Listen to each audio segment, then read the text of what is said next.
Good evening, everyone. The reaction of so many people today was, oh no, not again. Another high school, Columbine High in Littleton, Colorado, this time on the edge of Denver. With at least 2 gunmen. About ambulances. 2 gunmen inside the school. A tragic situation. They were trapped inside for hours. Another boy shot 5 times. At this point, the most serious being one girl shot 9 times in the chest. No word.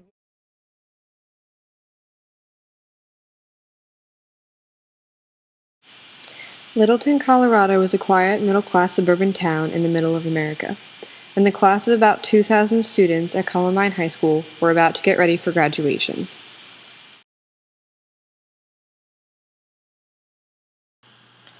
On April 20th, 1999, Eric Harris and Dylan Klebold killed 12 fellow students and a teacher and injured 23 others before turning the guns on themselves.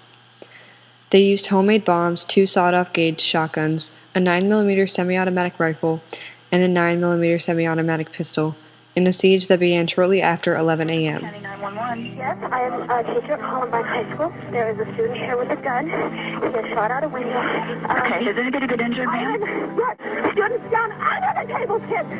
Heads under the table. Okay, I was on hall duty. I saw a gun. I said, what's going on out there? He turned the gun straight at us and shot. And my God, the window went out. And the kid standing there with me, I think he got As the unfolding horror spread throughout the building, students scrambled for hiding places in closets, bathrooms, and any other spot that offered the hope of shelter from the horror.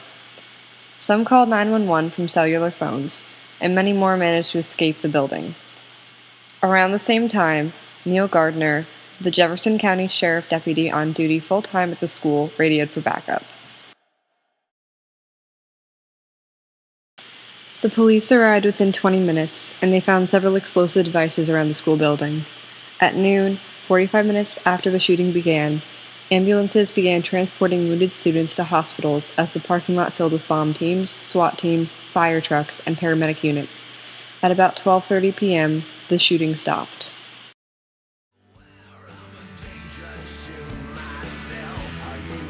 By the time it was over, the gunmen had killed 13 people, including Scholes, teacher and coach David Saunders, the students Kathy Burnell, Stephen Cornell, Corey DePuter, Kelly Fleming, Matthew Kexner, Daniel Mauser, Daniel Robro, Rachel Scott, John Tomlin, Lauren Townsend, and Kyle Velasquez. Then in the library, Klebold and Harris shot themselves. Terrified parents rushed out to meet kids, while news reporters began arriving. By this time, people had started asking why. How could such a tragedy occur? Americans began taking a new look at their nation in terms of gun violence. The tragedy that occurred at Columbine High School created nationwide hysteria about gun control, and ultimately led to changes in the ways that schools approach standard security. How many people are killed by gun violence each year? In Germany, 381. In France, 255. In Canada, 165. In the United Kingdom, 68. In Australia, 65. In Japan, 39. And in the United States, 11,127.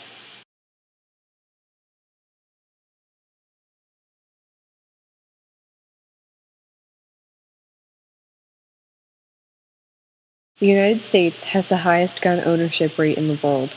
There are 89 guns for every 100 Americans, compared to 6 in England and Wales. In the aftermath of a tragedy like this, varying opinions within society begin to emerge. The only thing that stops a bad guy with a gun is a good guy with a gun. Try to keep weapons out of the hands of those who are likely to commit such crimes. Since when did the gun become a bad word? What's wrong with our mental health system? The National Rifle Association says that guns don't kill people, people do. But I think the gun helps, you know? 10 days after the shooting occurred, the NRA held a large pro-gun rally in Denver. Hundreds of angry parents gathered together in protest. I'm here today because my son Daniel would want me to be here today. A Tech 9 semi-automatic 30-bullet weapon like that killed my son is not used to kill deer. It has no useful purpose. But what was the actual result? The response throughout the public grew in the weeks following the shooting. Schools across the country started establishing strict zero-tolerance policies. Now, children cannot bring play guns to school, wear clothing that depicts any type of gunplay, or display Columbine-like behavior without getting suspended or even arrested. Columbine changed schools in America. Since last spring's shooting at Columbine High, schools nationwide have extended zero-tolerance policies, suspending and expelling students for all kinds of behavior considered unruly or warning signs of violence to come. This second grader in Illinois was suspended for 10 days for bringing a nail clipper to class. That's a weapon, his school said. An elementary school suspended a first grader for pointing a chicken strip at a teacher in the cafeteria. The 8-year-old was fooling around with a friend at lunch last week when he pointed a breaded chicken finger at a teacher and then said, "Pow, pow." Pointed a folded piece of paper like this one, shaped like a gun, and told his classmates he was going to kill them during a game of cops and robbers. This isn't a warning sign.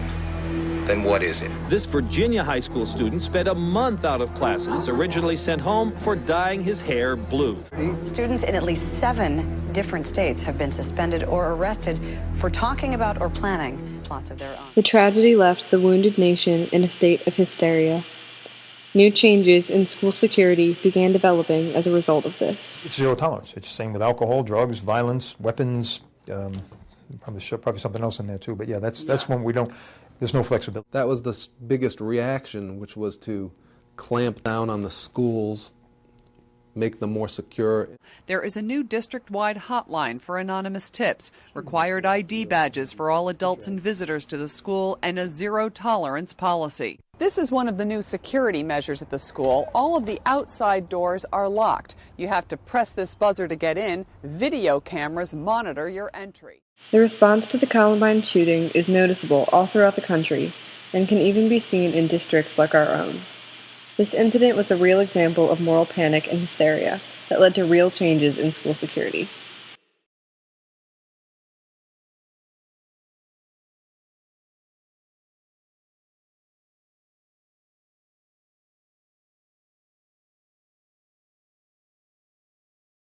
What more can you share about where this all stands right now? It does seem like this man had a pretty committed plan. He shot his way into the school. The school was locked. He used a weapon to open up the glass and then walked. He blasted right through it, right? With a number of rounds.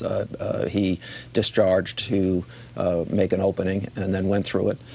Went to the first classroom, as you know, went to the second classroom.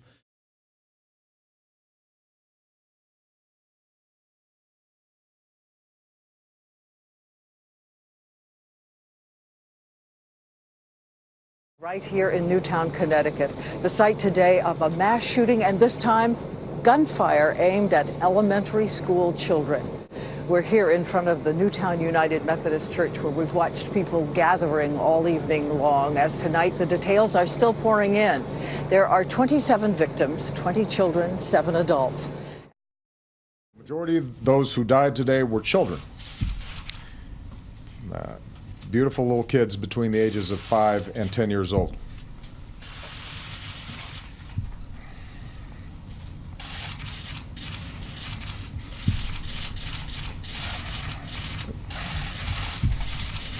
They had their entire lives ahead of them.